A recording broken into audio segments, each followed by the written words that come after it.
بعد میں کٹ جاتا ہے.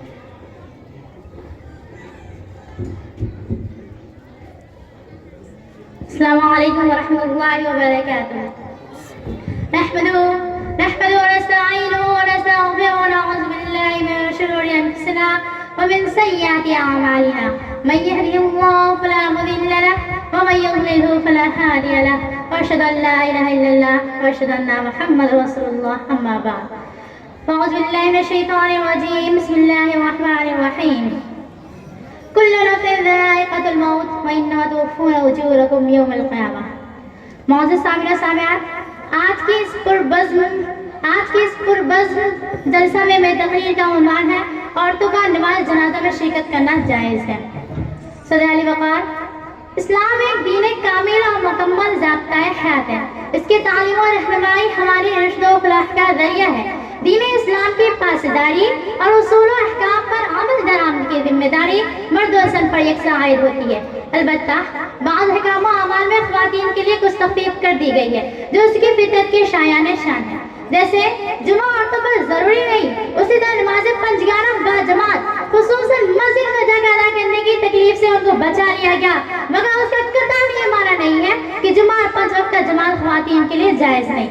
اسی طرح جنازہ کا مسئلہ بھی ہے جس میں خواتین کی شرکت لازم تو نہیں، البتہ ان کے لیے جائز ضرور ہے، کیونکہ کسی مسلمان کے جنازے اور تدفین میں شرکت باعث ادب و ثواب ہے، جبکہ خواتین ادب و ثواب کے حصول سے بے نیاز نہیں ہو سکتی.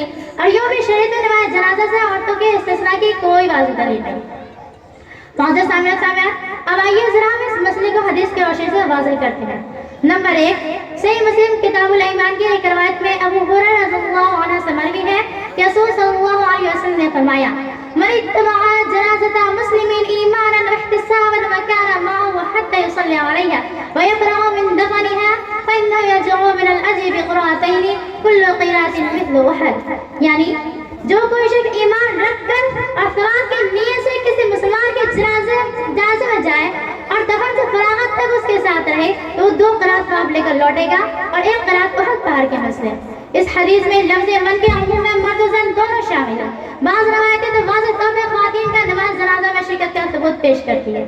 نمبر 2، صحیح مسلم کتاب الجنائز جلد نمبر 2 صفحہ نمبر 669 میں روایت یوں آتی ہے کہ جب سعد بن وقاص کا انتقال ہو گیا تو نبی کریم صلی اللہ علیہ وسلم نے پیغام بھجوایا: ادخلوا به المسجد حتى اصلي عليه، کہ سعد کا جنازہ مسجد میں لے کر آئیے تاکہ ہم بھی اس میں نماز جنازہ ادا کر لیں. تو لوگوں نے ایسا ہی کیا اور ان کا جنازہ ان کے حجروں کے آگے لا کر روک دیا تاکہ ازواج مطہرات اس پر نماز جنازہ ادا کر لیں. یہ روایت اسلام کی واضح دلیل ہے کہ خواتین نماز جنازہ میں شرکت کر سکتی ہیں.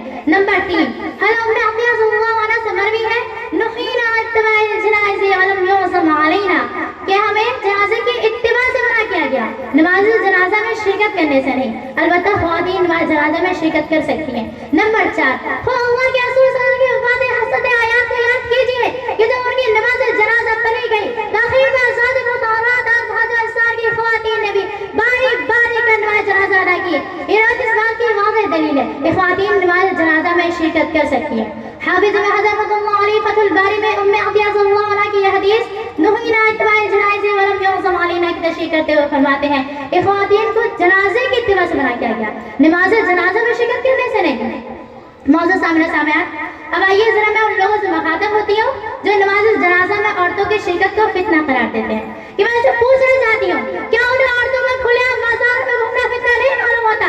کیا انہیں لڑکوں اور لڑکیوں کا ایک ساتھ تعلیم حاصل کرنا فتنہ نہیں معلوم ہوتا؟ کیا انہیں عورتوں کا ہوٹل میں بیٹھ کر کھانا کھانا فتنہ نہیں معلوم ہوتا؟ کیا انہیں عورتوں اور مردوں کا ایک ساتھ آفس میں کام کرنا فتنہ نہیں معلوم ہوتا؟